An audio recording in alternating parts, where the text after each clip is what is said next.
सुख का साधन धर्म है और दुख का कारण कर्म है। और उस कर्म को बंद करने वाले में सबसे बड़ा है मिथ्यात्व। और इसलिए सम्यक दर्शन को निर्मल रखना है, पवित्र रखना है, तो 8 अंगों का वर्णन करके आए हैं। और 8 अंग के बाद मूढ़ता का विषय चल रहा है। मूढ़ता में व्यक्ति थोड़ा सा संकट दुख आ जाए तो व्यक्ति तुरंत मिथ्यात्व की ओर जाता है और जो लोग बताते वो करता जाता है। इससे परमार्थ होता है कि अपने हाथ से अनेक दुखों के बीज हम बोते हैं, इसके बारे में सोचते नहीं हैं। इसलिए इस भव के दुख को हम सहन कर सकते हैं, लेकिन उस दुख के समय मूढ़ता के पीछे लग के मिथ्यात्व करेंगे तो अनेक भवों के दुखों के बीजों को वपन किया जाएगा। इसीलिए परमार्थ भूत प्रवृत्ति होनी चाहिए। परमार्थ रहित प्रवृत्ति होने के कारण व्यक्ति उस मिथ्यात्व को करता रहता है।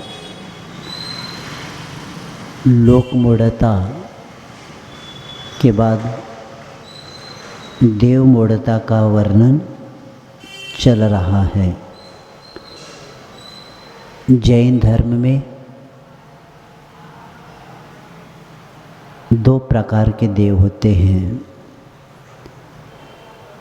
एक संसारी देव होते हैं और एक मुक्त देव होते हैं। 4 गति में जो देव होते हैं वे कौन से होते हैं? संसारी होते हैं। क्योंकि सर्वार सिद्धि में आचार्य पूज्यपाद महाराज बताते हैं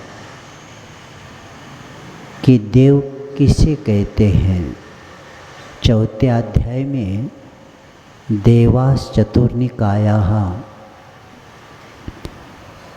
इसकी टीका में बताते हैं कि अभ्यंतर कारण देवगति नामकरण का उदय होने पर नाना प्रकार की जो बाह्य विभूति से सहित होते हुए द्वीप और समुद्र आदि में अनेक स्थानों में इच्छानुसार जो क्रीड़ा करते हैं,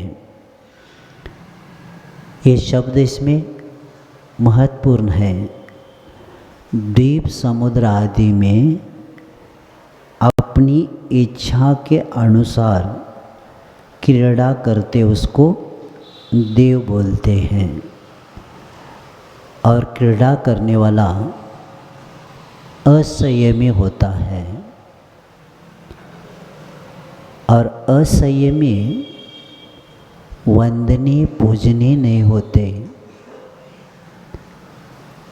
हमारी मान्यता देव देते ही मान्यता पहला दूर करना पड़ेगा। क्योंकि स्वामी कार्तिकानुप्रेक्षा में आचार्य कहते हैं, नई कोई दे दी लक्ष्मी, नई कोई जीवस कोई ओयारम, ओयारम अवयारम कम्मपि सुहासुहम कुनदी भक्ति पूज्यमानो व्यंतर देवादि देवी यदि लक्ष्मी तो किम धम्म किरई एवं चिंते संतिष्टि। आचार्य कहते हैं, कोई लक्ष्मी नहीं देता, नहीं कोई जीव पर उपकार करता। ये उपकार और अपकार ये अपने अपने शुभ अशुभ कर्मों के अनुसार होता रहता है। अपना अशुभ कर्म का उदय हो तो उस वक्त किसी के द्वारा हमारे ऊपर अपकार होता है, तो उस वक्त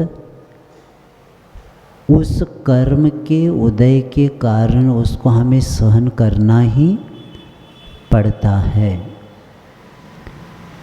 और उपकार भी हमारे शुभ साता का उदय हो तो सामने वाला उपकार हमारे ऊपर कर सकता है। हमारे पाप का उदय है, सामने भी बैठा है तो भी उसके भाव नहीं होंगे। हमारा पुण्य साता का उदय हो तो सामने वालों के भाव हो सकते हैं, और हमारा पाप का उदय हो तो सामने वाला देखते हुए भी क्या नहीं कर सकता, आ नहीं सकता अपने। इसीलिए शुभ और अशुभ कर्म, ये दो कर्मों के कारण तो हमारा जीवन चल रहा है। और आचार्य कहते, भक्ति पूजा करने से अगर व्यंतर देवी देवता देते हैं तो अंत के लाइन में प्रश्न किया है, तो किम धम्म किरई एवं चिंते संदिष्टि। यानी अगर ये इनके द्वारा होता है तो हमें धर्म करने की क्या ज़रूरत है। बिना धर्म करते हमारा काम हो जाएगा। हमारा कहने को अगर वो देते हैं तो हमें खेत न दुकान खोलना है न खेत जाना है, बस वो देते हैं इसलिए हम बैठेंगे। जैसे वो लक्ष्मी का एक चित्र मिलता है, हाथ में से क्या होता है, गिरता रहता है, बोरी लगाना वहीं पर, हाँ वही लगाते जाओ। क्या करना है, क्योंकि ऊपर से गिर रहा है, बोरी लगाना हम भूल गए हैं, बोरी लगाते उसमें सब गिर जाएगा। क्योंकि लक्ष्मी शब्द स्त्रीलिंग है, तो इसलिए क्या किया, एक स्त्री को खड़ा किया, उसके हाथ में से गिरता जा रहा है। और हम भी समझते हैं एक अगरबत्ती लगाए तो हमारा काम होता जाएगा। तो बैंक में कैशियर होता है,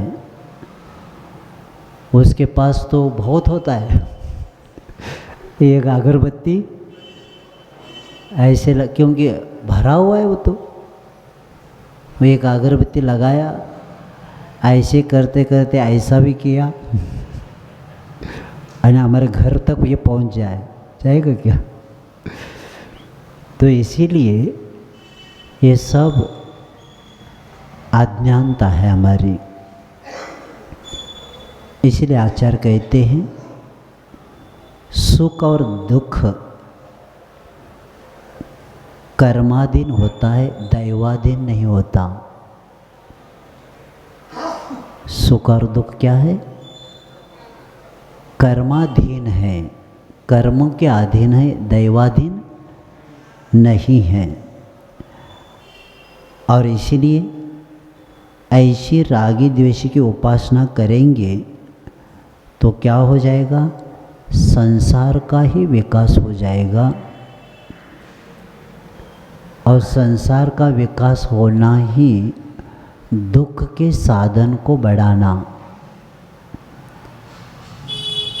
तो ऐसे देव और आदेव, तो देव के बारे में हमें जानना है कि जो 4 निकाय के देव है जैन दर्शन में, वे हमारे जिनेंद्र भगवान के भक्त है। और भक्त की नहीं पूजा करता। भक्त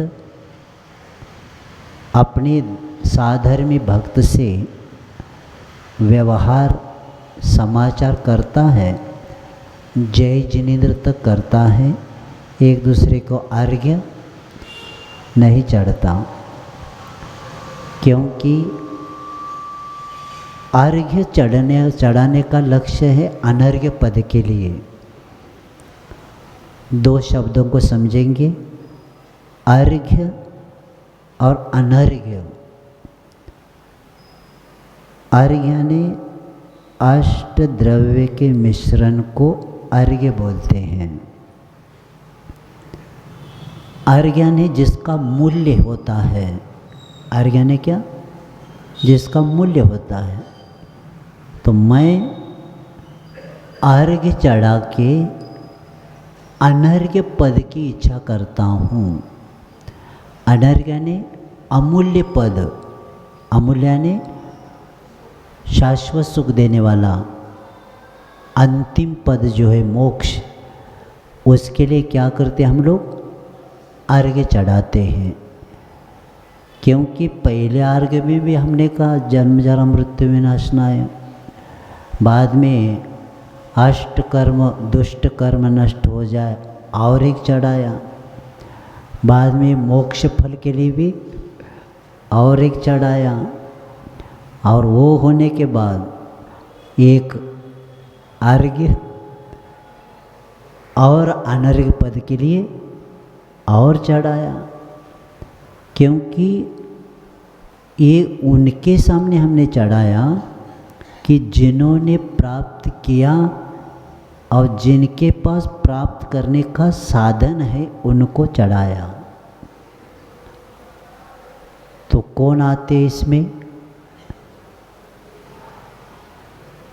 पंचम गुणस्थान तक कोई नहीं आता। 6ठे गुणस्थान से ये अर्घ्य चढ़ना प्रारंभ हो जाता है। 5 परमेष्टि को ही अर्घ्य चढ़ता है, क्योंकि वहाँ आरंभ परिग्रह आदि नहीं है। जहाँ परिग्रह होता है वहाँ पूज्यता नहीं होती। और इस बात को बताते हुए कल 2-3 उदाहरण बताकर आए हैं। और ये सुख दुख का प्रदाता परमात्मा को मानना या देवी देवताओं को मानना, ये हमारी अज्ञानता है। इसलिए अमित गति आचार्य बताते हैं, सुखस्य दुःखस्य न कोपि दाता परो ददातित। वे परो ददातित कुबुद्धि रेशा अहम करोमिति व्यथाभिमान स्वकर्मसूत्र ग्रंथि तो ही लोक। सुख दुख से न कोपि दाता, सुख दुख देने वाला कोई दाता नहीं है। और परो ददातिति, कोई देता है, यह हमारी बुद्धि नहीं, कुबुद्धि है। कोई हमें देता है, कोई लेता है, ये हमारी कुबुद्धि है। और अहम करोमीति, ये भी व्यर्थ, अभी मैंने किया, आपने नहीं किया, आपके शुभ कर्म ने किया। आप क्या करते? आपका पाप का उदय तो थोड़ी करेंगे। हमारा साता का उदय था, इसीलिए हमारा कार्य हो गया। क्योंकि अंत में एक शब्द आता है, स्वकर्म सूत्र ग्रंथितो ही लोक, अपने अपने कर्म से बंधा हुआ संसारी है।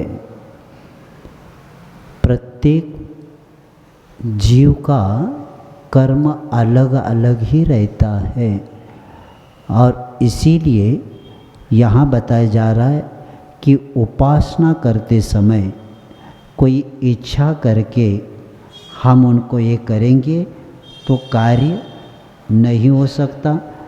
और इसलिए आचार्य कहते हैं ऐसी उनकी आराधना तो देव के बारे में बताकर आए।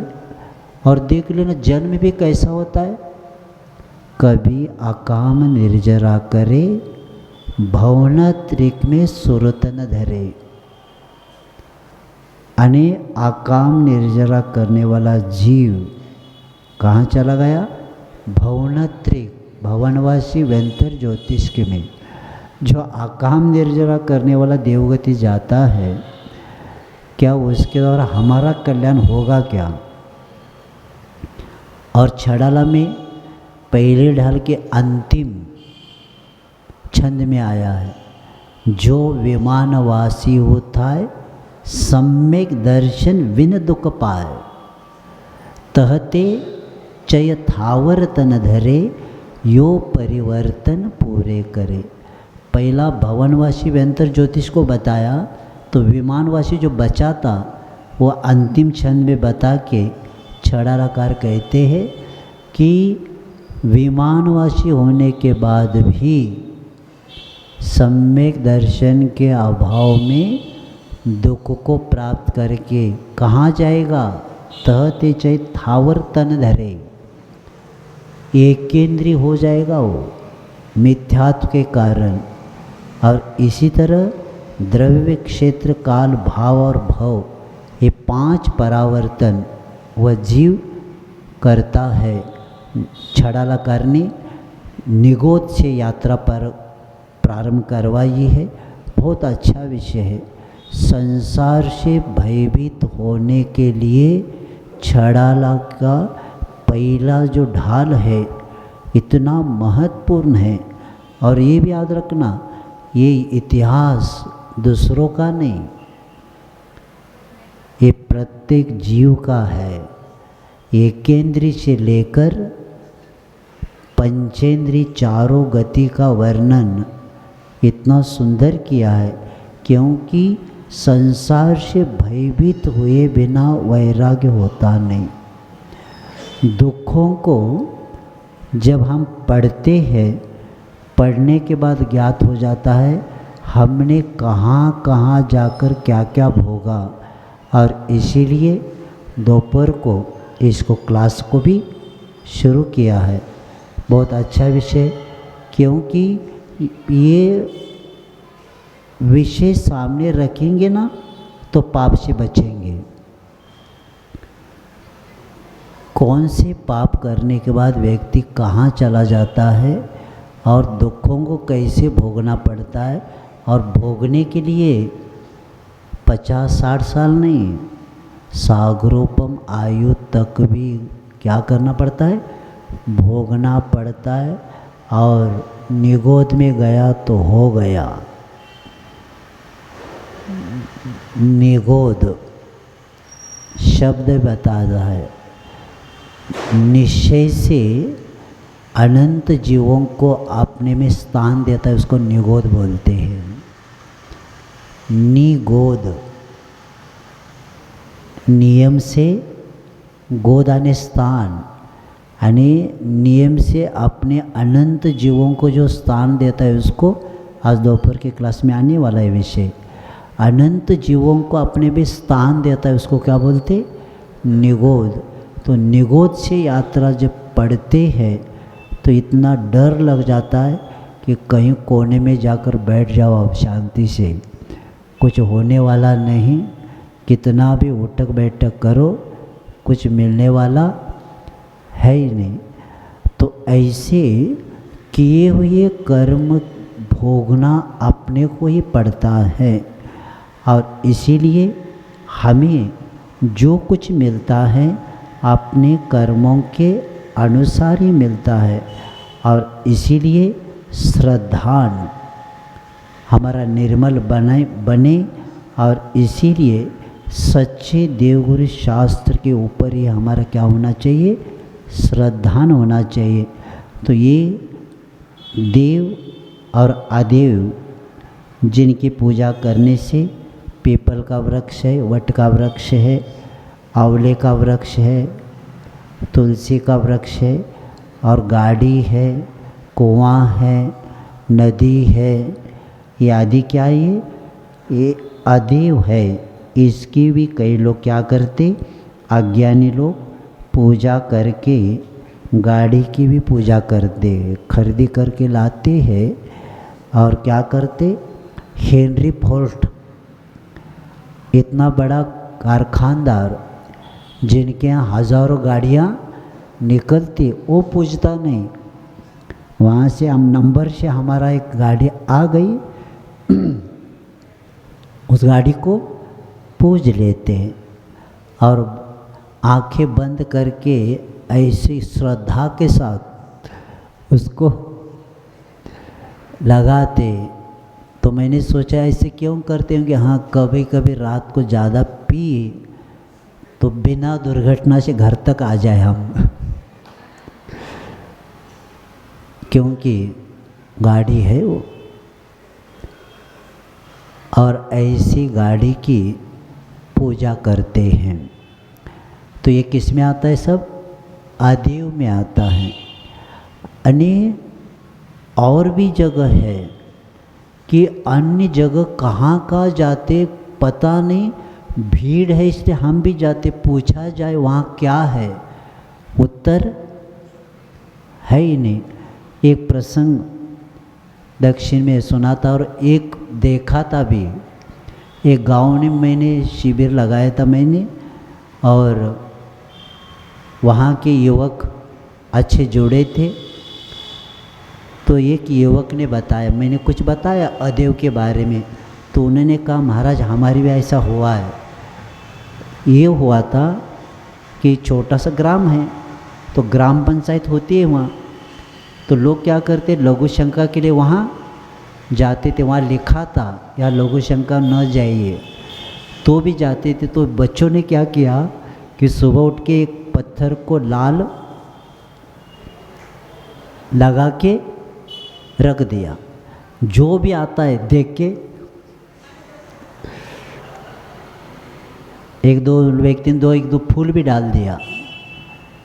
तो बस तब से क्योंकि वो गंदगी सब रोड पर आती थी, तो बच्चों ने सोचा कितना बताना, तो एक पत्थर रखते ही सिंदूर लगा के तो वो क्या हो गया, बंद हो गया। और ये इलेक्शन का समय आ गया तो उस वार्ड के जो लोग रहते ना, पार्षद खड़े थे, तो किसी ने सीमेंट दे दिया, किसी ने ईंट दे, ऐसे करके एक बड़ा चबूतरा बन गया और चबूतरा उसको रख दिया। तब से क्या हो गया,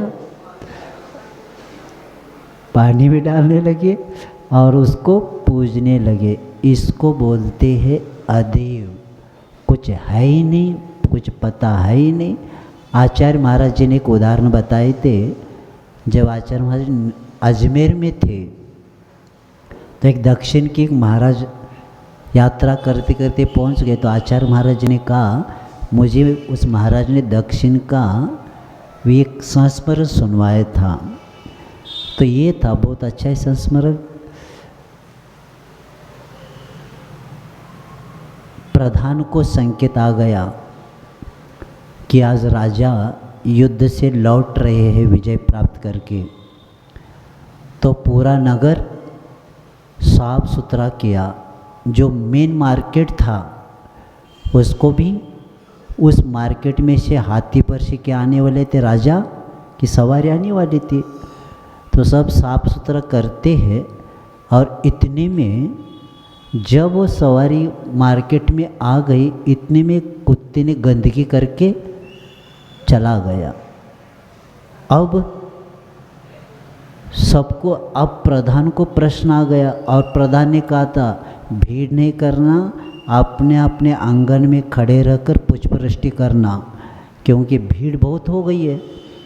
तो सब अपने अपने आंगन में थे और प्रधान को लगता है वो अब उठाने के लिए कोई है ही नहीं, तो उसके पास थोड़े से फूल थे, फूल उस पर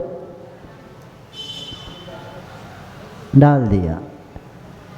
तो एक महिला, दूसरी महिला, वो दूसरी महिला उसको देख के वो भी 2 फूल डाल देते। तीसरी महिला पूछती क्या है, देव है। ऐसे करते करते लोग क्या करने लगे, फूल डालते गए। तो फूल डालने के लिए सवारी साइड से चली गई। जब सब गए तो प्रधान आ गए वो देखने को क्या स्थिति है। तो इतनी भीड़, अतिशय क्षेत्र, सब कोई परिक्रमा कर रहा है, कोई हळद कुंकू उसमें डाल रहा है, लेकिन किसी को पता नहीं उसके नीचे क्या है। सिर्फ प्रधान को पता था, लेकिन एक व्यक्ति को पता नहीं था। बस हमें दिख गया फूल तो बस पैर पड़ना शुरू हो जाता है। इसको कहते हैं घोर मिथ्यात्व। हम किसके पैर पड़ते ये भी पता नहीं। जो एक व्यक्ति को पता इसके नीचे क्या है, बाकी को हजारों जनता बस वो पैर पड़ रहे, इसलिए ये भी पैर पड़ रहे।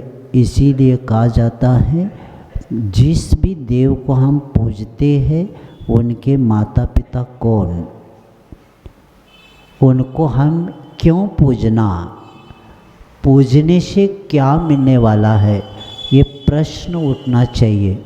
या कुल दैवत हो या कोई भी उस एरिया के देव हो, हम कहीं पर भी मस्तक को झुकाना नहीं चाहिए।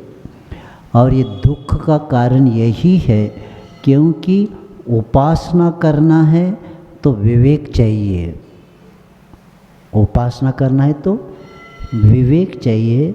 और विवेक के लिए क्या होना चाहिए, ज्ञान होना चाहिए। तब हमारा सत्य असत्य, गुण दोष आदि का निर्णय हो सकता है। तो इसीलिए ये उदाहरण बता के आचार्य महाराज बता रहे थे, संसार में ऐसे भी जीव है कि पैर कहीं सालों से पड़ रहे, लेकिन पूछा जाए जैसे हमारे तीर्थंकरों का, भगवानों का हम तिथि बता सकते, कहाँ जन्मे, कहाँ यानी गर्भ कल्याणिक, जन्म कल्याणिक, दीक्षा कहाँ लिया, तप कहाँ किया, केवल ज्ञान कहाँ हुआ और मोक्ष कहाँ प्राप्त किया, ये हम तिथि के अनुसार सब बता सकते। लेकिन जिनकी हम पूजा कर रहे न उनके माता पिता का पता है, न और कई है उन्होंने क्या किया ये भी पता नहीं। पूर्वजों को गुरु नहीं मिले थे, उन्होंने कोई देव लाकर रखा था, उसको हम भी एक साल में ढूंढ ढूंढ के निकाल के धो के उसको और क्या करते, पूजा कर लेते। छठ के दिन छठा हुआ है वो, तो बस सब पता है मुझे। जिस एरिया में जाता है सब अध्ययन करना पड़ता है। तो ये स्थिति है। तो इसीलिए सावधान हो जाना। और ये भी याद रखना, मिथ्यात्व होने के कारण संबंधपद महाराज बताएंगे, भय के कारण ही व्यक्ति मिथ्यात्व करता है। भय, आशा, स्नेह और लोभ, चार के पीछे मिथ्यात्व होता है। आशा कुछ मिलेगा, स्नेह पूर्वजों ने रखा है, उनको बुरा न लगे। पितृपक्ष शुरू हो गए क्या? हाँ हो गया। और सुना था हमने, क्योंकि मैं जंगल जा रहा था, लोग कह रहे थे कौवे को ढूंढ रहे लोग। किसको ढूंढ रहे? हाँ कौवे को ढूंढ रहे थे। मैंने पूछा बार बार, ये साथ वाले मैंने हमने क्या दिखा रहे? नहीं महाराज वो लोग ढूंढ रहे, कौवा उधर बैठा है लेकिन इधर देख रहे हो। तो ये कितनी अज्ञानता कल ही बता कर आए हैं। अगर हमने भोजन दिया और हमारे पूर्वज पेट भर जाए तो क्या हो जाएगा? आप खुद भोजन करते समय पड़ोस वालों का पेट नहीं भरता। और ये कहाँ, जिस गति में गए वहाँ, जब घर में थे तब पूछा नहीं, और जाने के बाद नाटक दिखाया जा रहा है। कितने हमारे उनके प्रति श्रद्धा थी। इसलिए कर्म सिद्धांत कहता है जब तक वह जीव आपके घर में तब तक आपका है। जीव एक दूसरे का कुछ भी संबंध है ही नहीं, अपने अपने कर्मों के अनुसार चला जाता है। और इसीलिए देव और अदेव और कुदेव जो राग द्वेष से मलिन है, खुद दुखी है, तो हमें सुखी कैसे बनाएंगे? क्योंकि जो दोषों से सहित आत्मा हमारे काम का, जैसे हम भी संसारी, इसलिए इष्टोपदेश में आता है ना, अज्ञानोपास्यरम ज्ञानम ज्ञानम ज्ञानी समाश्रया। यानी अज्ञानी की सेवा, अज्ञानी की उपासना, अज्ञानी की पूजा करने से अज्ञान ही मिलेगा। ज्ञानी की सुखी आत्मा की पूजा करेंगे तो सुख मिलेगा, क्योंकि वो देते नहीं, लेकिन हमें आत्मा में निर्मलता आने के कारण वो हमें प्राप्त हो ही जाता है। जैन दर्शन की एक विशेषता है कि पवित्र आत्मा की आराधना करने से हमारी आत्मा भी उस समय जो उज्जवल भाव होते उसके दौरान हमारी आत्मा भी क्या बन जाते? पवित्र बन जाते, और अंतःकरण में निर्मलता आती। वही धर्म असाता हमारा साता में परिवर्तित होता है। इसीलिए जैन दर्शन में कहा है कि प्रत्येक व्यक्ति पतित से पावन बनने का कारण यही है, अपने भावों को निर्मल बनाकर कर सकता है। तो राग द्वेष मलिन ऐसे उसकी आराधना, इसको कुदेव कहा है, क्योंकि जिसके यहाँ हिंसा होती है, जो शस्त्र साथ में रखते हैं, क्योंकि निर्विकार आत्मा कभी भी क्या नहीं करती। जो निर्विकार आत्मा होती है उसके हाथ में कोई वस्तु ऐसे नहीं होती। इसलिए देख लेना, जब ऐसे भगवान के चरणों में हम जाते हैं तो वहाँ जो हमारे भाव निर्मल बनते हैं वह अन्य जगह अन्य समय बनते नहीं। इसलिए भक्तामृत में कहा है ना कि बहुत अच्छा हुआ, उनको मैं पहला देख कर आया। उनको देखने के कारण तो यहाँ का महत्व पता चला।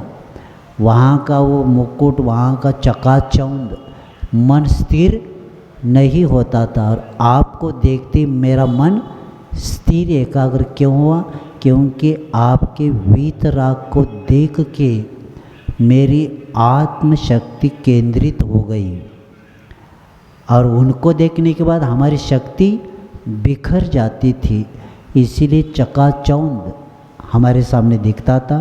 तो ऐसे, क्योंकि इसका विषय भक्तामृत में ज़्यादा बताया है, क्योंकि आगे अपने को बढ़ना है, तो ऐसे देव, अदेव, कुदेव और देवादिदेव, और दीपावली को जो पूजन किया जाता है, पूजन का लक्ष्य भी हमें लक्ष्मी जो शब्द है मोक्ष लक्ष्मी के साथ संबंध है। इस पैसे से संबंध अपना नहीं होता। कई लोग पूजन करते हैं, करने के बाद वो निर्मल हो गया। क्या हो गया? सोने चांदी के सिक्के अगर आपने पूज लिया, पूजने के बाद क्या बनता है? वो निर्मल बनता है। मंदिर जी में आकर दान पेटी में मंत्री जी के हाथ में दे देना, उनका काम हो जाएगा। तो जैसे चेन भी रखते हैं, कलशा के ऊपर चेन भी रखा, आप चेन नहीं ले सकते आप। यानी जो जो दीपावली को पूजन किया जाता है वो पुनः धो के वापर उपयोग नहीं करना, क्योंकि ये निर्माल में आ जाता है। तो इसीलिए सब अदेव में आता है। हम मोक्ष लक्ष्मी की पूजा करते हैं। सुबह किसकी पूजा हो गई? 5:58 में किसकी पूजा हो गई? क्योंकि हम लक्ष्मी, सरस्वती और गणपति की पूजा करते दीपावली को। किनकी पूजा करते? लक्ष्मी, सरस्वती और गणपति की पूजा करते। लेकिन लक्ष्मी कौन, सरस्वती कौन और गणपति कौन, ये भी समझ के लेना पड़ेगा। तो लक्ष्मी यानी 5:58 पर अमावस्या के दिन सुबह सुबह महावीर भगवान जी को क्या हुआ? मोक्ष लक्ष्मी की प्राप्ति हुई, इसलिए हम निर्वाण लाडू चढ़ाते, पूजन करते। और शाम को गोधूलि काल,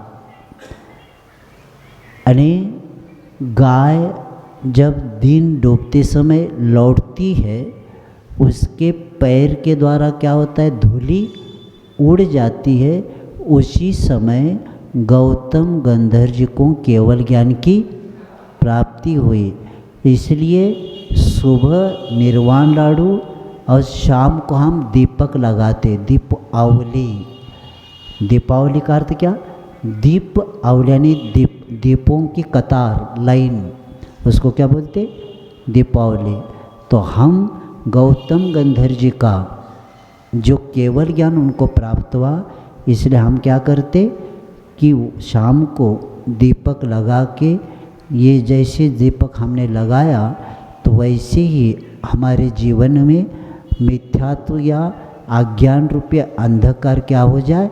नष्ट हो जाए। और केवल ज्ञान का प्रतीक है, वो 5 बातें रहती उसमें। तो ये हमें भी केवल ज्ञान की प्राप्ति हो। और इसीलिए इस दिन 64 रिद्धि का भी क्या करते हैं? अर्घ्य चढ़ाते हैं। 4 या 4:30 बजे पूजन शुरू हो जाता है।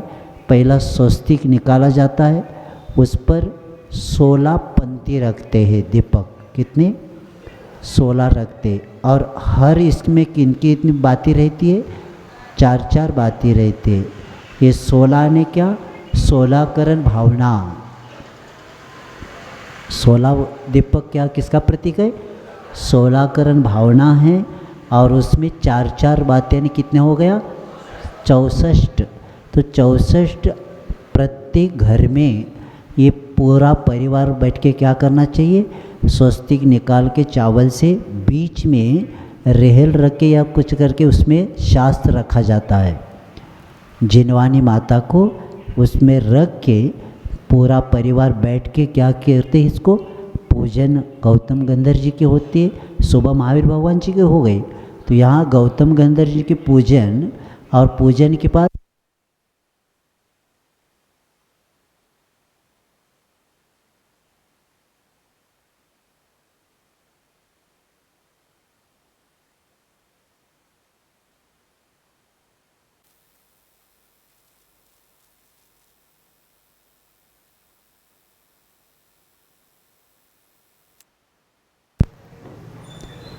चौसठ रिद्धि का जाप और अर्घ्य चढ़ाने से कई लोग कहते हैं ना, घर में वातावरण इसका बहुत अच्छा पड़ता है।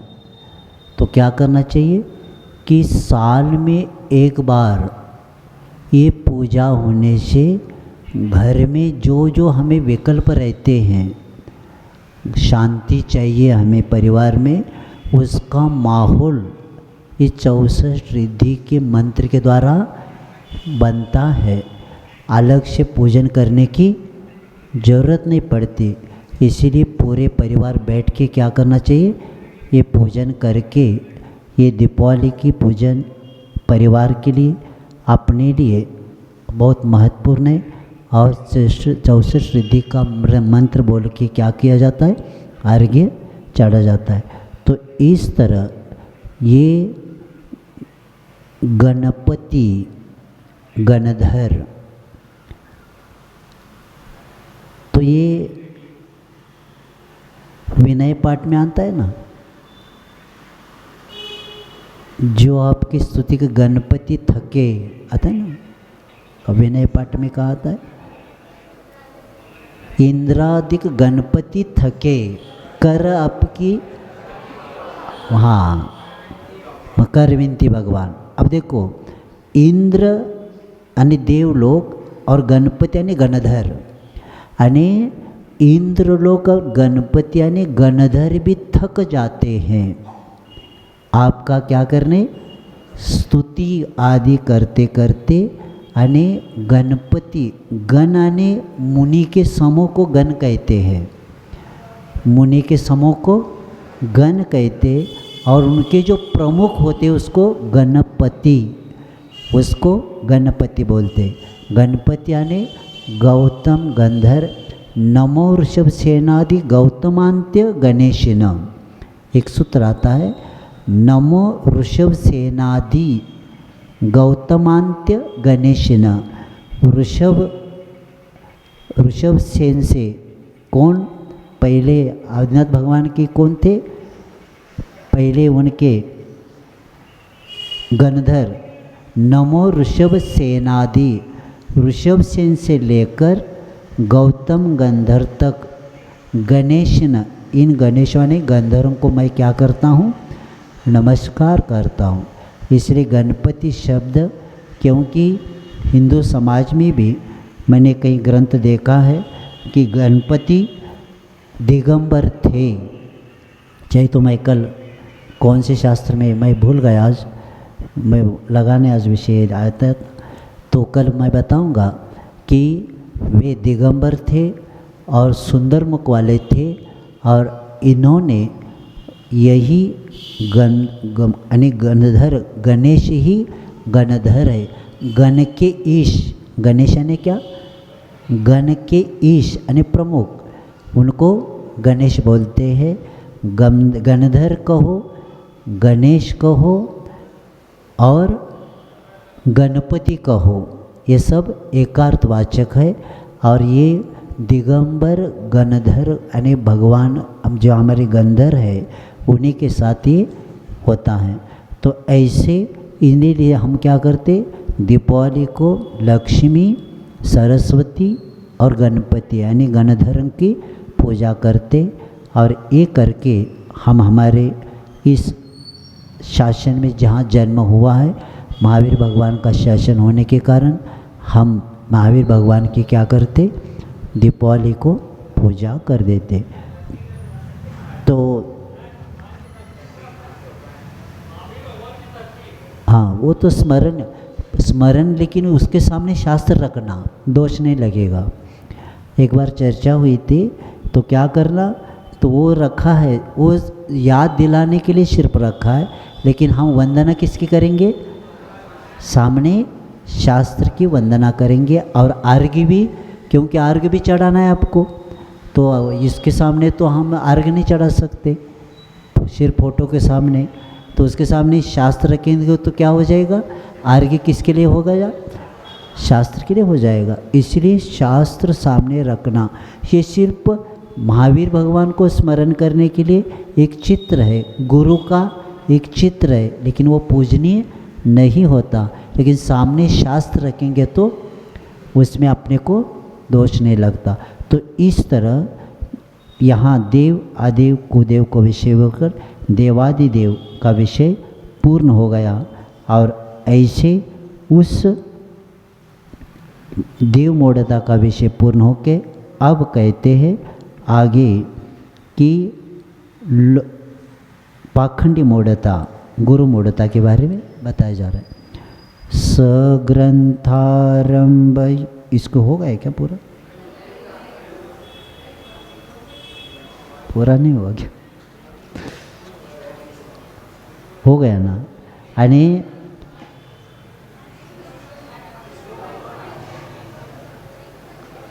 श्लोक का उच्चारण नहीं हुआ? देवमूढ़ता का हुआ है ना? हाँ, तो वही है। तो इतना ही याद रखना है कि पूजक की पूजा न हो। क्या कहा? पूजक की पूजा न हो, क्योंकि कर्म पर श्रद्धा करने वाला अलग से कोई कार्य नहीं करता, और इसीलिए पूज्यता वीतरागता के साथ होती है, राग द्वेष के साथ नहीं होता है।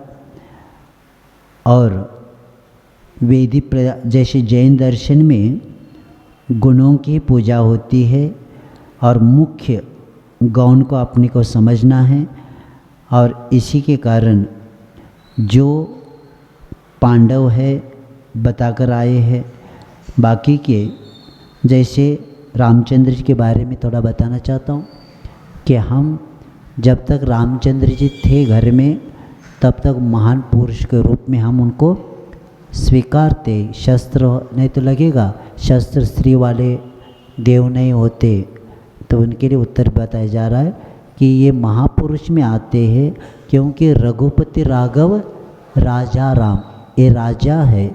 जब ये घर का त्याग करते, तब रत्नत्रयधारी बनने के बाद ही उनका अर्घ्य चढ़ता है।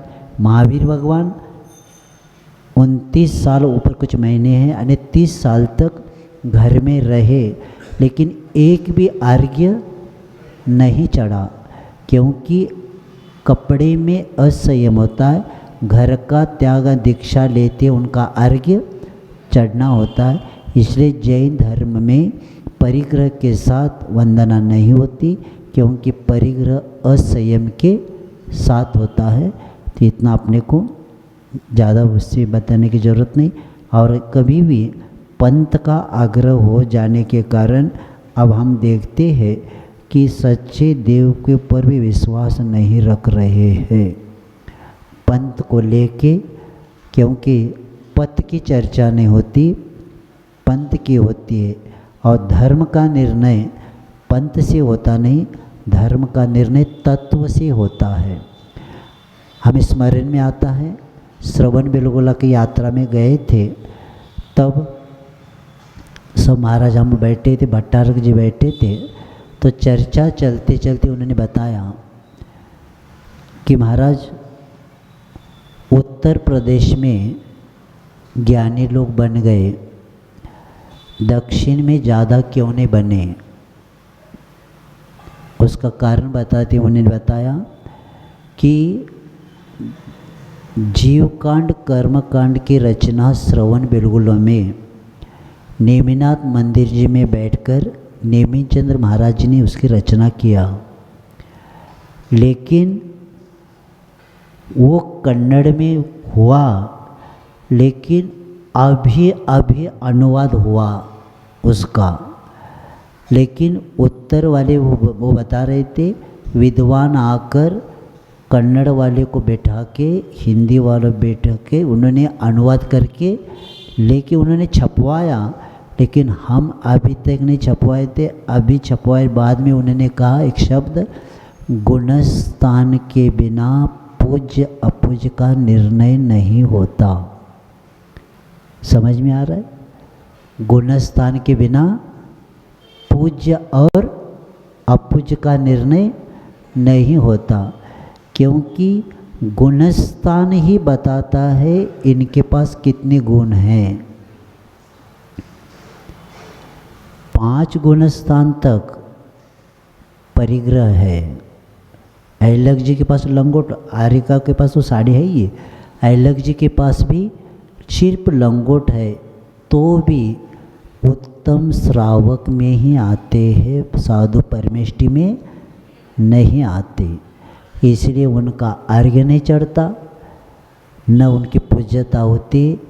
और हमारे संघ में आर्यकों को भी अर्घ्य नहीं चढ़ता, क्योंकि छठे गुणस्थान से रत्नत्रय होता है और रत्नत्रय वालों के लिए क्या होता है, अर्घ्य चढ़ता है।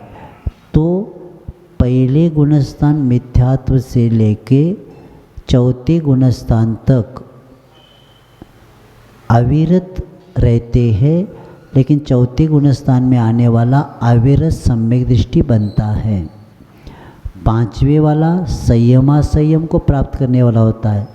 छठे वाला संयम प्रारंभ हो जाता है।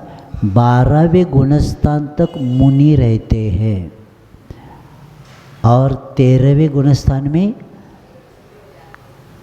क्या बनते, केवल ज्ञानी बन जाते। वहाँ देवत्व कब आता है, 13वें गुणस्थान में, और 14 गुणस्थान के पार होने के बाद सिद्ध बनते हैं।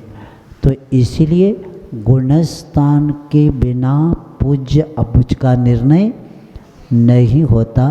ये उस दिन उन्होंने हमारे सामने चर्चा करते समय इस विषय को रखा था। तो ऐसे उस देव के बारे में और अदेव के बारे में पूर्ण हो गया, क्योंकि वैसे समय भी आपका हो गया है। इतना ही याद रखेंगे कि अन्य दर्शन का भक्तामर में बता के आए, नहीं तो उसको 1 घंटा लगेगा हमें, 1-2 क्लास उसी में चले जाएंगे। जिन्होंने नहीं सुना आपने कहा, हमें बताइए श्रीफल किसका प्रतीक है?